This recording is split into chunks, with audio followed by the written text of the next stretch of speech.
Jax is not like most girls. It says so in her theme song. But she stands out. She really does. If you put her against the rest of the women's roster in WWE, she really jumps off the page. In ring, she's also not like most girls in good and bad ways. Let us deep dive into the 7 years of Jax. We will take a look at the bumps and the knocks along the way. So many bumps and so many knocks, and the irresistible force will be met with the immovable objective. Is Nia Jax too dangerous for WWE? Now, wrestling wasn't always on the cards for Savallini for Nene. No. She was an accomplished basketball player at college. She was into the modeling world. She had a marketing degree, but she hadn't quite found what her true calling was. And as all this is going on, the small matter of the fact of her being part of the legendary wrestling family, the Anoa'is, was always there as well. And it was watching her cousin Dwayne "The Rock" Johnson competing at WrestleMania that lit the fuse for who would become Nia Jax. It was soon after that she attended a WWE tryout and got offered a developmental contract. Now, Nene didn't have much in the way of wrestling experience. Actually, she had zero wrestling experience outside of roughhousing with her cousins, the Usos and Roman Reigns, but she had the connections of the Usos and Roman Reigns. No doubt that would have been something that would have appeased to WWE during a tryout session. So she was signed up to a deal, briefly known as Zada, and then became known as we know her now, Nia Jax. And it was in 2014 that she made her debut for NXT. Now, Jax's arrival drew a lot of attention. The Big E are very intrigued by a possible star in Nia Jax. She stands out physically from the rest of the women's roster, and of course, she has got that legendary bloodline. This is a star in the making, surely. Nia's time in NXT was actually all right on the whole, you know? Like, it started strong. She was over in her first match, and she had some really notable performances against Asuka and Bayley at the top of the women's division. That match against Bayley, by the way, NXT TakeOver London, I think might be Nia Jax's best match ever. It was just very well put together. She was still finding her feet, though, after a year or so within NXT. And the black and gold brand was very much the place where Nia Jax could find her voice and iron out some of the creases. However, she wouldn't get enough time there, as it was in 2016, less than 2 years after signing a developmental deal, that she was drafted to Monday Night Raw. I genuinely believe this story may be a very different one had we not had a call-up for Nia Jax so very, very soon. But we'll get to that. We'll get to that. Now, it's one thing to not be polished as a wrestler. You know, there are many men and women on main rosters for promotions around the world who aren't the finished products and have those nights where they're off and what have you. That's one thing. But the issue with the Nia Jax situation, and why I think it draws so many eyes initially, is because Nia Jax is the biggest woman on the roster, so therefore is booked as a powerhouse wrestler. And when you're a powerhouse wrestler, you have to literally and metaphorically carry a lot of the match. You know, a lot of the big moments in that match come from a powerhouse wrestler doing something powerhousey. So we have this heavy-set, strong-fighting star using a combination of big energy moves, unaware of her own strength at this time, and still trying to fix all the in-ring stuff that she does. Now on the main roster, on the biggest show in the company, wrestling against colleagues who are already multiple steps ahead of her. This is a cocktail that will lead to quite a few sore heads and other body parts. So we're going to take a look at some of the incidents that have occurred that have led to the Nia Jax being labelled the unsafe wrestler in WWE. One of the first moments of Nia Jax botchery on the main roster came in a match against Charlotte Flair in April of 2017. On 2 occasions it looked like Charlotte had a near career-ending moment at the hands of Nia Jax. First, it was a shoulder breaker, which saw Nia Jax landing Charlotte Flair on her head, like directly on her head. The ref rushes to make sure Charlotte's all right after that. She was fine, the match continued, and she attempted a moonsault to the floor, which Nia Jax was supposed to catch her on, but instead Nia Jax just gets booted in Charlotte's leg, by Charlotte's leg rather, and Charlotte hits the ground very unceremoniously. Charlotte Flair able to walk away from that particular war though, and you know what, this ain't ballet, mistakes happen, all the other cliches, not much more was thought about it. It was a short while later in July when Bayley was set to face Alexa Bliss for the Women's Championship at SummerSlam. As a bit of a tune-up, she faced Nia Jax, and it was in this match that Jax dropped Bayley at a point where she landed right onto her shoulder. You see it in the match when you watch it back. She immediately rolls out of the ring. The shoulder looks bad instantly. Turns out it's a separated shoulder. And Bayley is forced to miss SummerSlam altogether and take some time out for that to heal. And that's now twice in some high-profile matches where something has gone awry, twice involving Nia Jax. Now, it should have been really a wake-up call for Nia Jax and WWE at this point, as it was a lucky escape for Flair, but it could have been a lot worse. Her matches from there were kind of kept simple for the benefit of as many people as possible. And we know as well, still at this point, that's two, and these things happen, wrestling's risky, it ain't ballet, blah, blah, blah, blah, blah, blah, blah, blah. Let's move on about a year, not even a year actually, less than a year. We go to Backlash of the following year. It's Alexa Bliss and Nia Jax.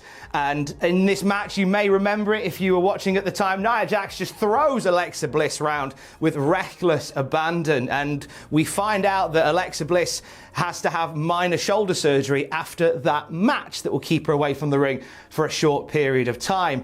And this is where the conversation starts about whether or not Nia Jax is truly ready to be in the position that she's in. And I'm putting this very politely. There were some very angry people online who were coming for Nia Jax. One such person started the ball rolling, labelling Nia Jax an unsafe worker after injuring Alexa Bliss. Nia Jax fired back at this person on Twitter, laughing off the claims that Alexa Bliss was injured, saying it's a fake injury, and all you trolls can come and cheer your coward champion on the WWE Live tour. This would be one of the first occasions that Nia Jax would laugh off some of these comments thrown at her online, and there would be more to come.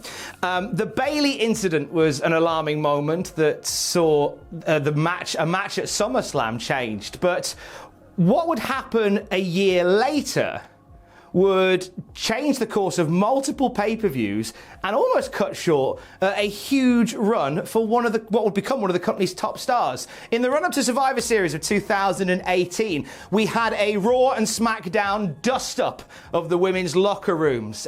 During this, Nia Jax and Becky Lynch get into it, and Becky Lynch gets whacked in the face by Nia Jax. It leaves her bloodied, and at one point, she even said in an interview, she blacked out from it. WWE were concerned to put Becky Lynch on the Survivor Series pay-per-view, where she was set to have a much anticipated match against Ronda Rousey. And consequently, it put a lot of things on hold for Becky Lynch. Now, we would get Becky Lynch and Ronda Rousey versus Charlotte Flair at WrestleMania the following year. And we would also get that incredible Attitude Era-esque visual with Becky Lynch bloodied but triumphant. But this is just another incident of Nia Jax being reckless in the ring, unfortunately. You know, considering the punch that was thrown, the only indelible mark left from that match was on the reputation of Nia Jax, as the conversations are getting louder about whether or not she is safe to work with. It would be more of this to come. It would be at the Evolution pay-per-view, where Nia Jax would military press Zelina Vega over the top rope, and we'd see Vega's face hit the floor. injury from that as well. And, you know, it takes two people to tango. I totally get that. But if your one dance partner hasn't got the right footwork, the whole dance routine is in a bit of trouble. From there, on an episode of Monday Night Raw, it's believed that Nia Jax injured Ember Moon. Now, I say it's believed because there was nothing that kept Ember Moon away from the ring, but Ember's husband, Matthew Palmer, put out a tweet after that match saying, "I hope this unsafe moron doesn't hurt my wife again." A tweet that he deleted shortly afterwards. When the world stopped in 2020 and we entered the Performance Center era of WWE, the center of the performance was once again on Nia Jax. It was during a match against Kairi Sane where Nia Jax threw Kairi into the steel steps at such a speed that it knocked her pretty much out cold and left her having to get stitches on her head. Now, being thrown into the ring steps is a fairly common thing that happens in the wrestling, but Nia Jax, it seems, whenever she has these moments which involve throwing somebody, doesn't know her own strength, because the story that comes from this is eerily similar to the one that came from the Bayley Incident in 2017 and from the Alexa Bliss Incident in 2018 as well, in which she was thrown, Kairi Sane was thrown with such force that she was unable to twist and protect her head, which led to what happened. Because this was the Performance Center era and there were no fans there, they ended up reshooting the finish of Raw because it looked that bad. And it was. And it's, you know, Kairi Sane would leave WWE soon after. It's not my place to suggest that it was because of that injury. I'm sure it didn't help. It wouldn't be long until something similar happened again, this time on an episode of Raw where Nia Jax is teaming up with Shayna Baszler. I think Jax being put with Baszler was a decision to kind of keep Nia Jax from too many singles matches, keep it restricted to tag team matches so there's less to do. But in this match, she throws Mandy Rose out of the ring. Mandy Rose lands badly on her shoulder. Consequently, Mandy Rose and Dana Brooke are written out of Survivor Series that year because of that injury. And as all this is happening, the critics are getting louder and louder.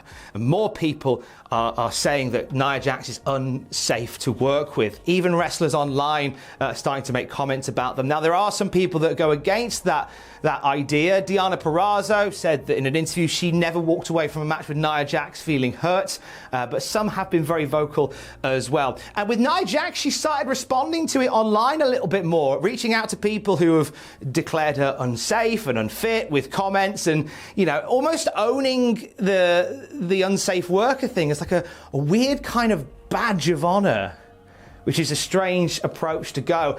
Now, this series of unfortunate events doesn't seem to concern WWE.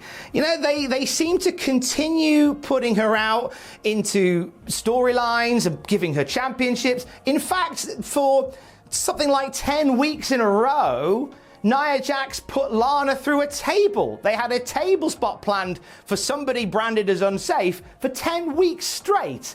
And this is either WWE being blissfully ignorant to the concerns of the WWE fans about Nia Jax's ability to work, or it's WWE proving their microwave still works by sticking a fork in it. I can't quite tell. And this brings us to this past Monday with Nia Jax and Charlotte Flair. That communication breakdown in that match that led to some very uncomfortable moments within it. There, I counted maybe 3 occasions where Charlotte Flair landed badly from some offense from Nia Jax, who was dominating in that match. And it was a confusing scene, the whole match, you know, where most of us thought as it spiraled out of control, somebody's getting hurt, and I doubt it's going to be Nia Jax. I counted, 3 occasions where it looked like it was going to go very, very wrong. I think the difference this time compared to times previous is that Nia Jax is yet to mention anything online about it. Normally by this point she's changed her bio or she's tagged a fan in something that said something against her, but she's had an unusual radio silence since that happened on Monday night. Now, I don't intend for this video to be a Nia Jax hatchet job. I don't. This isn't a character assassination of Nia Jax. Personally, I love the idea of Nia Jax being part of WWE. I do. I think the character, the presence, the energy is something that really pops out of that division. I do. And it's not like she's going out there to deliberately hurt people. People are getting hurt in some of these more high-profile matches. And that is a problem. Is Nia Jax too dangerous for WWE? Right now, yeah. But I don't put the blame firmly at the door of Nia Jax there. I think WWE has to shoulder a lot of this blame, because it's not like Nia Jax was signed by WWE from an independent company and you know, they're sort of working with what she was doing before. All of Nia Jax's wrestling experience has come from WWE. All of it. Outside of the aforementioned roughhousing with the Usos whilst watching the wrestling, it's all come from WWE. So anything that she's not clicking with, a lot of this has to fall to them. It really does. And I think that's the big takeaway from this, is that there needs to be more training. Like there needs to be more done to work with Nia Jax to stop these things from happening. I'm not a wrestler at all. I'm just reporting on what I see. I'm just a weirdy beardy on the internet, and I just see somebody who routinely goes out there and comes close to hurting people. And if it was anybody else, I think it would have been nipped in the bud by now. If Nia Jax was related to Dwayne Johnson, the plumber, I think that it would have been dealt with. But because Nia Jax is related to Dwayne Johnson, the wrestler who WWE want to keep on side, they're kind of continuing to push her regardless and kind of sweep a lot of that stuff away or make it canon, which is a weird way to go about it because somebody might get hurt. And with this as well, I think one thing to consider is that Nia Jax, as we say, got into the WWE because she went to a tryout. She had a sports background and joined that way. And this is how WWE have said they're going to be doing the majority of their hiring now. Like the majority of people that come to WWE aren't going to be wrestlers per se. They're going to be from other sporting walks of life. So WWE is going to teach them the WWE way from the beginning. So you're going to get those wrestlers that have it, that just get it immediately. And that's going to be great. But you're going to get wrestlers who aren't going to get it straight away and are going to need longer in WWE's incubation chamber. But WWE want to get these people out there very quickly, and that is where you're going to have problems. Nia Jax, I genuinely think, would not be the subject of a video at Cultaholic if she spent another year and a half at NXT or another year and a half in developmental. WWE pushed Nia Jax too fast and too furious, and this is why we're in the situation now where there's so much, there's issues to attend. And where do you go from here? Do you publicly send Nia Jax back to developmental, knowing that she's so well connected with people that you want to keep on side in the company? Do you limit her moveset in matches and make her less of an intimidating threat and let other people carry the matches against somebody who is a bigger performer? It looks weird. But I don't know what they do. I don't know the answer to that, but I know they have to do it soon, because I believe a refreshed and rehabilitated Nia Jax can still add to WWE.